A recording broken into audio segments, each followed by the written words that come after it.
அது ஒண்ணே ஒண்ணுங்க சிவா. தேர்தலுக்கு அறிவிப்பதற்கு முன்பாக பல வட இந்திய ஆங்கில, ஹிந்தி, உருது, கன்னடா, மலையாளம் போன்ற ஊடகங்கள், ஏன் தமிழக ஊடகங்கள் உள்பட, தினத்தந்தி ஊடகம் உட்பட, நரேந்திர மோடிக்கு ஆதரவு அதிகம் வட இந்தியாவில் என்று சொல்லி 400 சீட்டுக்கு மேல போவாங்கன்னு ஒரு இருக்குது யூகம். காங்கிரஸ் 40 சீட்டு கூட வராதுங்கிற யூகம் இருக்குது. அமித்ஷா சொல்வதில் உண்மை இருக்கிறது. 280 தொகுதியில் 200 நாங்கள் கிராஸ் பண்ணிட்டோம்னு சொல்றது தப்பு என்னங்க? எங்க நரேந்திர மோடிக்கு பத்தி பேசலாம், அமித்ஷா பத்தி பேசலாம். ஸ்டாலின் சொல்றாரு நாளை நமது 40 நமதே.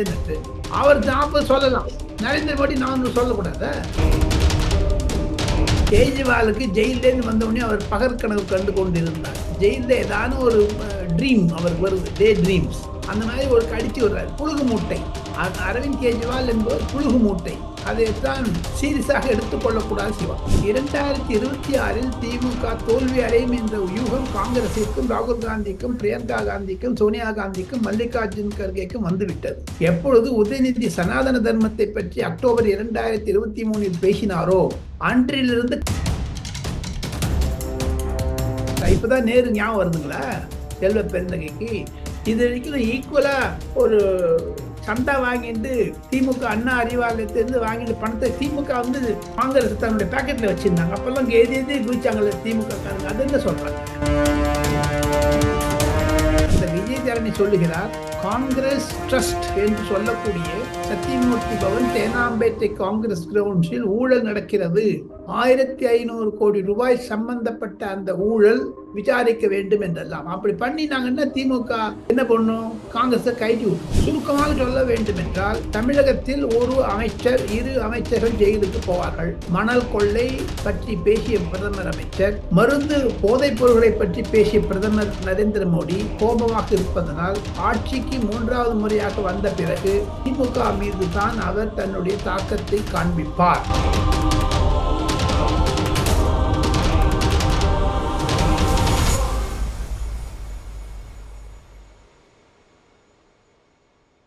ரியல் ஒன் வாய்ஸ் நண்பர்களுக்கு, நேயர்களுக்கு வணக்கம். தொடர்ச்சியாக டெல்லியிலிருந்து நம்முடைய ரியல் ஒன் வாய்ஸ் நேயர்களுக்கு முக்கியமான எக்ஸ்க்ளூசிவ் தகவல்களை தொடர்ச்சியாக கொடுத்து கொண்டிருக்கும் டெல்லி ராஜகோபாலன் சார் நம்மோடு இருக்கிறார். வணக்கம் சார். நமஸ்காரம் சிவா, நமஸ்காரம் சார். இப்போ 4 கட்ட தேர்தல்கள் முடிவடைந்திருக்கின்றன. சுமார் 380 நாடாளுமன்ற தொகுதியில இந்தியா தேர்தலை இதுவரைக்கும் முடிச்சிருக்கிறது.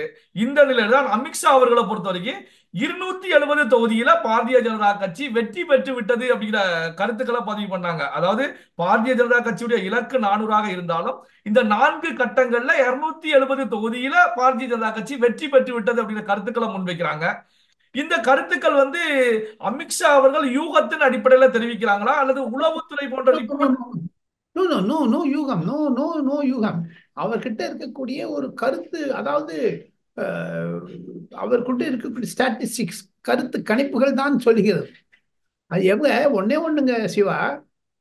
தேர்தலுக்கு அறிவிப்பதற்கு முன்பாக பல வட இந்திய ஆங்கில, ஹிந்தி, உருது, கன்னடா, மலையாளம் போன்ற ஊடகங்கள், ஏன் தமிழக ஊடகங்கள் உள்பட, தினத்தந்தி ஊடகம் உட்பட, நரேந்திர மோடிக்கு ஆதரவு அதிகம் வட இந்தியாவில் என்று சொல்லி 400 சீட்டுக்கு மேல போவாங்கன்னு ஒரு இருக்குது யூகம். காங்கிரஸ் 40 சீட்டு கூட வராதுங்கிற யூகம் இருக்குது. அந்த அடிப்படையில் பார்த்தால் பாஜக குறைந்தது 5 அல்லது 6 தனியார் கம்பெனிகள் மூலமாக தங்களுடைய தேர்தல் யுக்திகளை அனுபவித்து வருகிறார்கள். அந்த ரீதியில் பார்த்தால் அமித்ஷா சொல்வதில் உண்மை இருக்கிறது. 280 தொகுதியில் 200 நாங்கள் கிராஸ் பண்ணிட்டோம்னு சொல்றது தப்பு என்னங்க? எங்க நரேந்திர மோடிக்கு பத்தி பேசலாம், அமித்ஷா பத்தி பேசலாம். ஸ்டாலின் சொல்றாரு நாளை நமது 40 நமதே. அவர் 40 சொல்லலாம், நரேந்திர மோடி 400 சொல்லக்கூடாதா? அமித்ஷா சொல்வதில் உண்மை இருக்கிறது என்று தான் பின்னணி தகவல் சிவா. சரி, இப்போ எதிர்கட்சிகளை பொறுத்த வரைக்கும் பாரதிய ஜனதா கட்சி வெற்றி பெற்று விட்டால் மோடி அவர்களை பொறுத்த வரைக்கும் பிரதமராக அமித்ஷா அவர்களை உட்கார வைக்க போறார் அப்படிங்கிற கருத்துக்களை முன்வைக்கிறாங்களே சார். இதை நீங்க எப்படி சார் பாக்குறீங்க? அது பைத்தியக்காரத்தினுடைய சிகரம், அது பைத்தியம் பிடித்ததனுடைய சிகரம். காரணம் என்ன என்று கேட்டால், அமித்ஷா இப்ப பாருங்க, கேஜ்ரிவால் சொல்றாரு அப்படி. கேஜ்ரிவாலுக்கு ஜெயிலேருந்து வந்தவுடனே அவர் பகற்கனவு கண்டு கொண்டிருந்தார். ஜெயில ஏதான ஒரு ட்ரீம் அவருக்கு வருது, டே ட்ரீம்ஸ். அந்த மாதிரி ஒரு கடிச்சு விடுறாரு, புழுகு மூட்டை. அரவிந்த் கெஜ்ரிவால் என்பவர் புழுகு மூட்டை. அதைத்தான் சீரியஸாக எடுத்துக்கொள்ளக்கூடாது சிவா. சார் அடுத்து இப்போ தமிழகம் குறித்து பார்க்கலாம் சார். இப்போ தமிழகத்தை பொறுத்த வரைக்கும் தமிழக காங்கிரஸ் கமிட்டியுடைய தலைவராக இருக்கக்கூடிய செல்வ பெருந்தகை ஒரு முக்கியமான கருத்துக்களை பதிவு பண்ணியிருக்காங்க. அதாவது நேரு, இந்திரா காந்தி, ராஜீவ் காந்தி போன்றவர்கள் தங்களுடைய உயிரை பணயம் வைத்து உயிர் தியாகம் செய்து கட்சியை வளர்க்க பாடுபட்டார்கள், நாட்டுக்காக பாடுபட்டாங்க. அவர்களுடைய ஆன்மா மகிழ்ச்சி அடைய வேண்டும் அப்படின்னா தமிழ்நாட்டில் காங்கிரஸ் கட்சி ஆட்சிக்கு வர வேண்டும். அதற்கான நிலையில காங்கிரசார் உறுதி எடுத்து தீவிரமாக களமாட வேண்டும் அப்படிங்கிற கருத்துக்களை முன்வைக்கிறாங்க. திமுக கூட்டணியில இருந்து கொண்டே காங்கிரஸ் ஆட்சிக்கு வர வேண்டும் அப்படிங்கிற கருத்துக்களை செல்வ பெருந்தகை அவர்கள் தெரிவிப்பதன் பின்னணி என்னவாக சார் இருக்கும்? திமுக காங்கிரஸ் உறவில் பிளவு வருகிறது தான் பின்னணி. காரணம், 2026 திமுக தோல்வி அடையும் என்ற யூகம் காங்கிரசிற்கும், ராகுல் காந்திக்கும், பிரியங்கா காந்திக்கும், சோனியா காந்திக்கும், மல்லிகார்ஜுன் கர்கேக்கும் வந்துவிட்டது.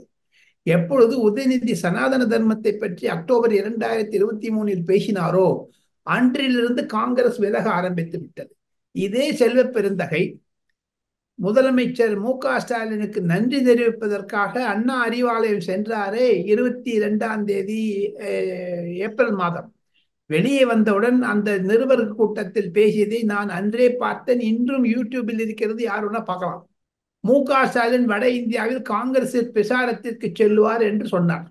அப்பொழுது திமுக காங்கிரஸ் உறவு நன்றாக இருந்தது. இந்த 20 நாட்களில் என்ன மாறி இருக்கிறது? என்ன தாக்கம் இருக்கிறது? ஏதோ நடந்திருக்கிறது. திருநெல்வேலியினுடைய காங்கிரஸ் தலைவர் ஜெயக்குமார் தன்சிங் இரவின மரணத்தினால் கொலையா, தற்கொலையா, சூசைடா, என்ன டெத்து, நேச்சுரல் டெத்தா எல்லாம் தெரியுங்களே. தமிழ்நாடு போலீஸ் 20 நாள் ஆனாலும் தத்தளிக்கிறது. அதனுடைய தாக்கம் தானோ செல்வ பெருந்தகைக்கு மனம் மாறி இது மாதிரி எல்லாம் பேச ஆரம்பித்து விட்டா. இப்பதான் நேரு ஞாபகம் வருதுங்களா செல்வ பெருந்தகைக்கு? இது வரைக்கும் ஈக்குவலா ஒரு சண்டை வாங்கிட்டு திமுக அண்ணா அறிவாலயத்திலிருந்து வாங்கிட்டு பணத்தை திமுக காங்கிரஸ் தன்னுடைய பேக்கெட்ல வச்சிருந்தாங்க. அப்பெல்லாம் எது குதிச்சாங்கல்ல திமுக காரங்க. அது என்ன சொல்றாங்க? அதனால தானே விஜய் தரணி சொல்றாங்க, வெளில வந்துட்டு விஜய் தரணி சொல்றாங்க, செல்வ பெருந்தகைக்கு இருக்கக்கூடிய ஒரு மாபெரும் பட்டியலை, ஊழல் பட்டியலை என்போர்ஸ்மெண்ட் டைரக்டரேட்டுக்கு எழுதி கொடுத்திருப்பதாக டெல்லியில் தகவல்கள் இருக்கிறது.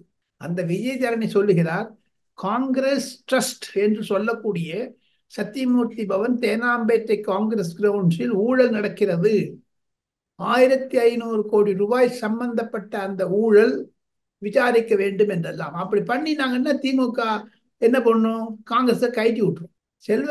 சி.ஆர். கேசவன் என்று ராஜாஜியினுடைய பேரன் சி.ஆர். கேசவன் காங்கிரஸில் பேச்சாளராக இருந்தார். ராஜீவ்காந்தியினுடைய நினைவு மன்றத்தின் துணைத் தலைவராக ஸ்ரீபெரும்புதூரில் இருந்தார். அவர் இப்பொழுது பாஜகவில் சேர்ந்து விட்டார். அவர் கூட காங்கிரஸ் கிரவுண்ட்ஸினுடைய ட்ரஸ்டியா இருந்தார், சுதர்ஷன் நாச்சியப்பன், ஜெயந்தி நட்ராஜனுடன். அவங்கெல்லாம் போயாச்சு. சி.ஆர். கேசவன் வெளில வந்தாச்சு. இப்ப செல்வ பெருந்தகை கையில் தான் அது இருக்கிறது. ஆக ஊழலின் சிகரமாக இருப்பதனால் தானோ என்னவோ திமுகவிடமிருந்து விலக வேண்டும் என்று காங்கிரஸ் சமீப காலமாக பேச ஆரம்பித்ததுன்னு அறிகுறி தான் சிவா. சார் இப்போ செல்வ பெருந்தகை அவர்களை பொறுத்த வரைக்கும் இதே செல்வ பெருந்தகை தான் கடந்த ஒரு சில தினங்கள் முந்தைய நிலையில ஸ்டாலின் அவர்களுடைய ஆட்சி காமராஜர் ஆட்சியை போன்றிருக்கிறது, ஏன்னா நல்லாட்சி கொடுத்துக்கிட்டு இருக்காங்க, நல்லாட்சி கொடுப்பவர்கள் எல்லாமே காமராஜர் தான் அப்படிங்கிற கருத்துக்களை முன் வச்சாங்க. ஆனா இப்ப திடீர்னு ஒரு பெல்டி அடிக்கக்கூடிய நிகழ்வு திமுக தலைமை மட்டத்துல ஒரு பெரிய ஒரு அதிருப்தியை உருவாக்குமா சார்? உருவாக்கி விட்டதே. திமுக காங்கிரஸ் பிளவு ஏற்படும். காரணம், எடப்பாடி பழனிசாமி அவர்கள் பாஜகவிலிருந்து வெளியே வந்தவுடன் கே.எஸ். அழகிரியுடன் பேசிக் கொண்டிருந்தார்கள் டெல்லியில். அது எனக்கு தெரியும். ஆக மொத்தம் 2026 திமுக விட்டு அதிமுக பக்கம் போகுமா காங்கிரஸ்? அப்பொழுது எடப்பாடி பழனிசாமி இரட்டையுடன் இருப்பாரா, இருக்க மாட்டாரா என்றெல்லாம் பிரச்சனைகள் ஆகிறது. தேசிய கட்சிகள் சிவா, காங்கிரஸை திமுக ஆட்டி படைக்கிறது. பாஜகவிற்கு அதிமுகவுடைய உறவு தேவைப்பட்டது, இப்பொழுது தனியாக போய்விடுகிறார்கள். ஆக மொத்தம் மாநில கட்சிகளில் இருக்கக்கூடிய திமுக அதிமுக இரண்டுமே அகில இந்திய கட்சிகளான பாஜகவும் காங்கிரசும் சேர்ந்து கொண்டு திமுகவை அழிப்பதற்கான யுக்தியோ இது என்று கூட சிலர் யோசிக்கிறார்கள் டெல்லியில் சிவா. சார் அதே போலதான் பாத்தீங்கன்னா சார், செல்வ பெருந்தகையார் இன்னொரு கருத்துக்களை முன் வச்சாங்க. கர்நாடகாவுல காங்கிரஸ் ஆட்சி நடந்துகிட்டு இருக்கு. இப்படிப்பட்ட நிலையிலையும் இந்த காவிரி விவகாரம், இந்த டெல்டா விவகாரத்துல மக்களை திரட்டி தேவைப்பட்டால் தமிழகத்துக்காக இந்த டெல்டா காவிரி விவகாரத்தை மீட்டெடுப்பதற்கு மக்களை திரட்டி கர்நாடக அரசுக்கு எதிராக போராடுவேன் அப்படிங்கிற கருத்துக்களை செல்வ பெருந்தகை தெரிவிக்கிறாங்க.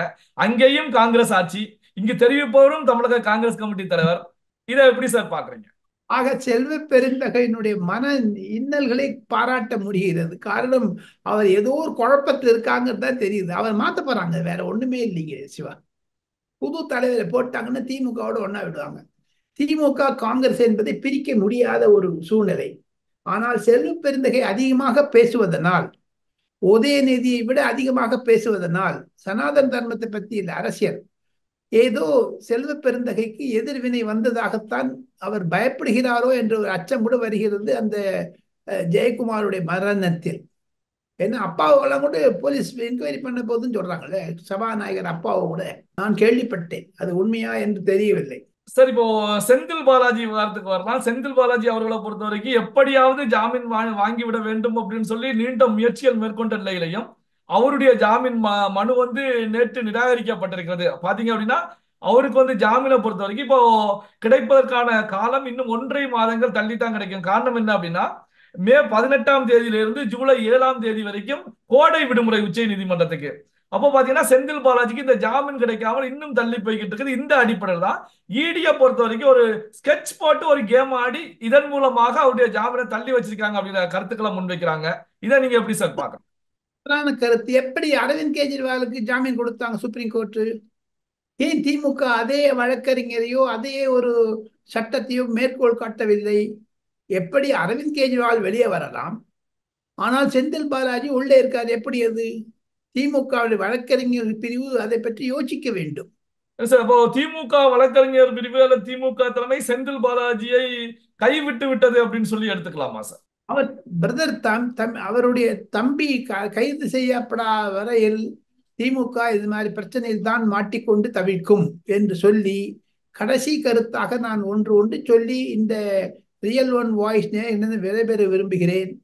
தமிழகத்தில் 2026 பாஜகவினுடைய தேசிய தலைமை குறிப்பாக குறிப்பிடுவது என்ன என்று கேட்டால், தமிழகத்தில் பாஜக ஆட்சி 2026 நிச்சயம் என்று. அதுதான் முக்கியமான செய்தியாக நான் கருதுகிறேன். நேற்று கூட இந்தியா டுடேக்கு பேட்டி அளித்த நரேந்திர மோடி இதைத்தான் தெரிவித்திருக்கிறார். சரி, இப்போ ஜூன் 4க்கு பிறகு தமிழகத்துல நடக்க இருக்கக்கூடிய மாற்றங்கள், நிகழ்வுகள், இந்திய அளவில் நடக்கக்கூடிய மாற்றங்கள், நிகழ்வுகள் என்னவாக சார் இருக்கும்? சுருக்கமாக சொல்ல வேண்டும் என்றால், தமிழகத்தில் ஒரு அமைச்சர் 2 அமைச்சர்கள் ஜெயிலுக்கு போவார்கள்.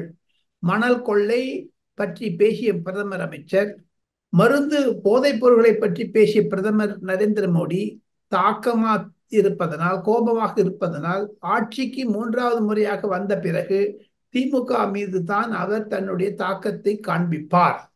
அகில இந்திய அளவில் காங்கிரஸ் என்பது காணாமல் போய்விடும், 40 சீட்டு கூட கிடைக்காது என்று சொல்லுகிறார்கள்.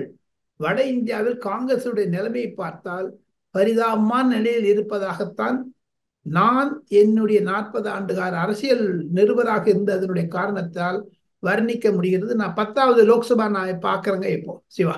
Okay, super sir. அது 10வதுன்னா எவ்வளவு பெரிய விஷயம் சார்.